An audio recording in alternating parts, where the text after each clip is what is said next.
Senior तज्जियाकार Kamran Shahid साहब ने हमें ज्वाइन किया। बहुत शुक्रिया कामरान शाहिद साहब आपके वक्त का। सर कहिएगा कि कमिश्नर रावलपिंडी डिवीजन लियाकत अली चट्ठा की जानिब से बड़े इंकशाफात सामने आए हैं और उन्होंने मुस्ताफ़ी होने का भी ऐलान किया और उन्होंने कहा है कि मैं खुद इस तमाम तर प्रोसेस का हिस्सा था और मुझे सजा भी होनी चाहिए कि मैंने जहाँ पर लोग हार रहे थे 50-50 हज़ार की लीड से मैंने उनको जितवाया है। बिल्कुल जी, अब वो ऑब्वियसली साबित भी करेंगे वो कोर्ट ऑफ लॉ में कि ये सब कुछ उनके इमा पर हुआ। लेकिन इसमें सबसे बड़ा इशू तो ये है कि इलेक्शन कमीशन ऑफ पाकिस्तान जो है वो जिम्मेदार है इस तमाम चीजों का। अगर कमिश्नर के इंस्ट्रक्शंस पे भी किसी जगह पर ठप्पे लग रहे थे और 4-4 हज़ार की लीड चेंज की जा रही थी, तो हम जानते हैं कि इलेक्शन तो पूरा जो नज़म नसक है वो तो इलेक्शन कमीशन ने संभाला होता है। तो ये उनके सामने जब ये हो रहा था तो इलेक्शन कमीशन ऑफ पाकिस्तान क्या कर रहा था उस वक्त? चीफ इलेक्शन कमिश्नर को क्या अब भी रिजाइन नहीं करना चाहिए? हालांकि हम तो जब से मुतालबा कर रहे हैं, जब से रिजल्ट रोके गए इलेक्शन की रात 9-10 बजे के बाद रिजल्ट रोक दिए गए, पूरा पाकिस्तानी मीडिया ने चीफ इलेक्शन कमिश्नर से उसकी तावील मांगी। आज की डेट तक उन्होंने उसका जवाब नहीं दिया कि वो रिजल्ट क्यों रुके। अब चल रहा है पता कि रिजल्ट इसलिए रुके कि एक कमिश्नर जो है इतना बड़ी रावलपिंडी डिवीजन का, वो इस्तीफा देते हुए बता रहा है कि जी 50 हज़ार की लीड जो हमने चेंज की और हमने ठप्पे लगाए, और अब उन्होंने ये कहा कि अभी भी ठप्पे लग रहे हैं। तो ये तो बड़ी ज्यादती हुई है इस मुल्क के साथ, और चीफ इलेक्शन कमिश्नर किसी भी लिहाज से एहतसाब से और इस सवाल से बालातर नहीं है कि ये उनकी नाक के नीचे हो रहा था और वो कुछ भी नहीं कर पा रहे थे, और वो क्या वो देख भी नहीं पा रहे। अगर उनको पता भी नहीं है, इनकम्पिटेंस की बेस पे उनको बर्खास्त कर देना चाहिए, रिजाइन कर देना चाहिए। और अगर उनके नोटिस में था फिर ये तो क्रिमिनल नेग्लिजेंस है, इसके ऊपर तो फिर उनको कानूनी कार्रवाई होनी चाहिए और सुप्रीम कोर्ट को इस पर नोटिस लेना चाहिए। और दूसरा जो सबसे बड़ा मॉरल सेटबैक लगा है वो PMLN को लगा है, क्योंकि रावलपिंडी से वही लोग जीते हैं PMLN वाले, और वो ये कह रहे थे कि जी कमिश्नर और DC वगैरह जो वो हमारे खिलाफ काम कर रहे थे, यानी हमारे प्रोग्राम्स में आके PMLN ये कह रही है कि धांधली हमारे खिलाफ हुई है। लेकिन अब कमिश्नर रावलपिंडी डिवीजन ये बता रहा है कि जी जिस हल्के में उसने धांधली की और उसने धांधली करवाई, वो सारे का सारा जो है रावलपिंडी डिवीजन, वहां तो PMLN जीती है। तो PMLN के लिए एक बड़ा सियासी तौर पर हजीमत और शर्मिंदगी का मुकाम है इसको रिस्पॉन्ड करना कि जो बयानिया वो बना रहे थे कि जी धांधली उनके खिलाफ हुई है, वो तो लग रहा है धांधली कमिश्नर साहब जो उनके हक में कर रहे थे। तो और इलेक्शन कमीशन का अमला जो है मुबैना तौर पर उसमें मिला हुआ था। तो अब ये इसमें PMLN की क्या इखलाकी साख रहेगी वफाकी हुकूमत संभालने की, ये सवाल पता नहीं PMLN के लिए इखलाकियात का ये सवाल अहम होगा भी कि नहीं होगा। अगर होगा तो वो यकीनन जो है इस पर गौर करेंगे और वो खुद कहेंगे कि पिंडी के अंदर इलेक्शन दोबारा कराया जाए।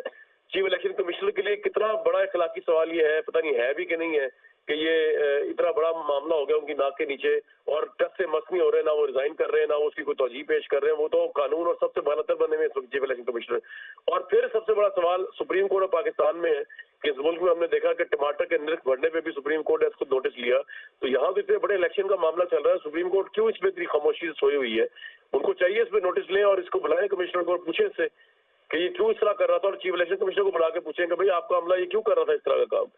तो इस मुल्क में जो इलेक्शन हुआ है उसकी साख को कॉम्प्रोमाइज हो गई है आज के इस इतनी बड़ी ब्रेकिंग खबर के बाद जो कमिश्नर रावलपिंडी डिवीजन ने अपने ओहदे इस्तीफा दिया।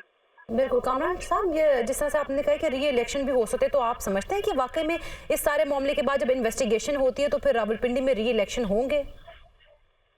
देखिए वो तो ये डिपेंड करता है इलेक्शन कमीशन से, तो अब आप इंसाफ की तवक्को नहीं कर सकते। वो तो लग रहा है कि बादियुल नजर में पार्टी बना हुआ है और वो पार्टी बना हुआ है PMLN के हक में, क्योंकि रिजल्ट्स जितने भी इल्जामात लगे हैं इलेक्शन कमीशन में वो उन जगहों से खास तौर पे आए जहाँ पे PMLN को जीत हुई है। तो ये तो अब दोबारा इलेक्शन इस इलेक्शन कमीशन या इस चीफ इलेक्शन कमिश्नर के अंडर तो हुए भी, तो आप बताएं उसकी क्या गारंटी होगी जब इलेक्शन इस बुनियाद पे होगा कि कमिश्नर कह रहा है कि जी मैंने पूरी डिवीजन का रिजल्ट चेंज कर दिया, हारे को जिता दिया, जीते को हरा दिया। तो इलेक्शन कमीशन मौजूदा इलेक्शन कमीशन के अंडर अगर दोबारा इलेक्शन हो भी जाएगा उसकी क्या साख्त होगी? अब ये वो सवाल है जो सुप्रीम कोर्ट ऑफ पाकिस्तान को टेकअप करना चाहिए मेरे ख्याल से। बिल्कुल ठीक है। और जिस तरह से कामरान शाहिद साहब, हम हमारे जो ब्यूरो चीफ हैं इस्लामाबाद के अदील बड़ाइच, वो भी कह रहे थे कि अभी इस तरह के और बयानात भी सामने आ सकते हैं, मजीद भी कमिश्नर जो है वो सामने आके इस तरह के बयानात दे सकते हैं, ट्रेंड बनता भी दिखाई दे रहा है। अगर ये ट्रेंड बन जाता है तो फिर क्या समझते हैं सुप्रीम कोर्ट इसके हवाले से क्या फिर आगे जो है वो डिक्टेट करेगी? देखिए होता ये है कि आप अगर अपने खिलाफ भी गवाही देना कोर्ट के अंदर, मैं स्ट्रिक्टली लीगल टर्म्स में बात कर रहा हूँ, मगर कोई कत्ल का केस चल रहा है, कोई शख्स जाके कहे कि जी ये कत्ल मैंने किया है, तो साबित उसको भी करना पड़ेगा ना कोर्ट के अंदर के उसने कत्ल किया है। हो सकता है आप किसी को बचा रहे हो, तो ये कानूनी मुश्किलातियां तो है ना इसके अंदर। अब ये कमिश्नर साहब को साबित भी करना पड़ेगा, इनको एविडेंस देना पड़ेगा। मतलब ये बड़ी जबरदस्त बात है कि उन्होंने रिजाइन किया, अपने आपको पुलिस के हवाले कर दिया है, लेकिन उनको साबित भी करना पड़ेगा कि उन्होंने किस तरह 50,000 की लीड्स को चेंज किया। तो ये उनको कोर्ट ऑफ लॉ में साबित करना पड़ेगा। ठीक है, उन्हें कोर्ट ऑफ लॉ में ये जो है वो साबित करना पड़ेगा और तहकीकात होंगी तो फिर ही ये मामला जो है वो हमें किसी तरफ जाते दिखाई दे देंगे। लेकिन अभी मुल्की हालात की बात करें तो मुल्की हालात किस तरफ जाते दिखाई दे रहे हैं आपको? जिस तरह से अवाम के हुकूक पर अब डाका डाला गया, मैंडेट भी उनका चोरी किया और पार्टी जो है वो भी इल्जामात लगाई थी, तो इसमें काफ़ी हद तक अब सच्चाई हमें जो है देखने में मिल रही है। एविडेंस तो उनके पास अब आ गया है। देखिए जी, बात यह है कि 14 सीटें हैं पंजाब असेंबली की, जहां पे पीएमएलएन क्लेम कर रही है कि हमारी एब्सोल्यूट सादा अक्सरियत हो गई है, वो भी कॉम्प्रोमाइज हो गया है। अगर ये बात साबित हो जाए कि ये कमिश्नर जो है ये सही फरमा रहे हैं, तो फिर तो पीएमएलएन की सारी फतह को क्या इखलाकी हैसियत रह जाएगी? पंजाब में उनकी वजारतें आला होने की क्या हैसियत रह जाएगी? सेक्टर के अंदर उनकी वजारतें उज़्वा बनने की क्या हैसियत रह जाएगी? पॉलिटिकल पार्टी आगे एहतजाज के लिए निकली हुई, आज तहरीक इंसाफ भी प्रोटेस्ट कर रही। कल आपने जीडीए का देखा कितना बड़ा प्रोटेस्ट हुआ था, इसमें तमाम पार्टीज आई हुई थी। तो ऑब्वियसली इलेक्शन की साख खत्म हो चुकी है, इस इलेक्शन की कोई हैसियत नहीं रह गई। और अगर इलेक्शन की हैसियत नहीं रहेगी तो इसके नतीजे में बनने वाली जो गवर्नमेंट्स है, पंजाब हो गया, केपी हो गया, सिंध हो गया, फेडरल होगी, उसकी क्या हैसियत रह जाएगी आप बताएं? तो कोई हैसियत ही नहीं रहेगी ना उसकी कोई इखलाकी वैल्यू है ये जो हुकूमतें बन रही हैं, ना इनकी कोई कानूनी वैल्यू रह जाएगी। तो ये सब सिचुएशन जो है वो पहले ही गंभीर थी। आप देखें कल पीएमएलएन के अंदर से आवाज उठ रही थी कि जी हमें फेडरल में जाना ही नहीं चाहिए।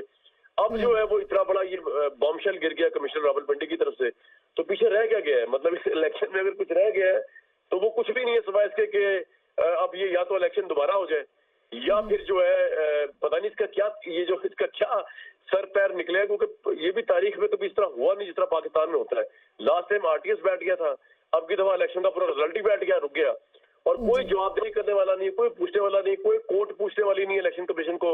इलेक्शन कमीशन खुद भी जवाब देनी, हमारी पैसों से तनख्वाहें लेके चल रहे हैं, ना वो अवाम को जवाब दें ना वो कानून को जवाब दें, बस काम इस तरह चली जा रहा है इस मुल्क का, तबाही फिरी हुई है। बिल्कुल कामरान साहब, जिस तरह से अखलाकी साथ की बात की पीएमएलएन की आपने, वो तो हमें भी अब अंदाज़ा नहीं कि वो इसके ऊपर क्या रिएक्ट करेंगे, लेकिन मरियम नवाज जो कि अभी नामजद वज़ीर आला, उनको प्रोटोकॉल पूरा मिल गया है। ओ भाई, उनको तो प्रोटोकॉल आज से थोड़ी मिला हुआ है, उनको तो प्रोटोकॉल तब से मिल गया जब नवाज शरीफ साहब आए थे। वो प्रोटोकॉल को तो आप छोड़ें, इस मुल्क में प्रोटोकॉल रहेगा या फिर इंसाफ होगा।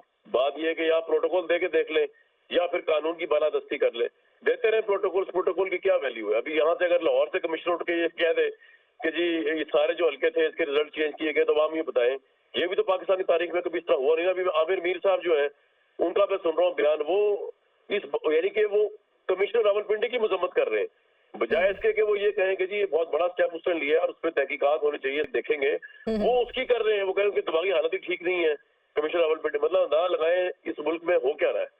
तो ये निगरान थे, इन्होंने जो है पहले दिन से इनके मतलब की परसेप्शन था कि नून लीग को सपोर्ट कर रहे थे। जब से मियां साहब खास तौर पे आए तो वो प्रोटोकॉल भी दे रहे हैं, जितना फरमा रही है प्रोटोकॉल तो उनको पहले दिन से मिल रहा है। मियां साहब लंदन से है, बल्कि उससे भी पहले का मिल रहा है। इलेक्शन में उनको प्रोटोकॉल मिला, रैली से प्रोटोकॉल मिला, उसके बावजूद हार गए इलेक्शन।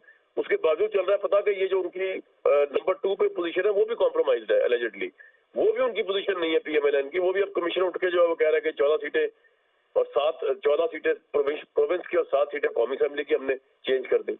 मतलब आप देख रहे हैं तमाशा लगा हुआ है इसमें। Election commission is responsible. बिल्कुल वो रिस्पॉन्सिबल हैं इस चीज़ के और उनको जवाब भी देना होगा अवाम को भी और जितने नुमाइंदे हैं उनको भी।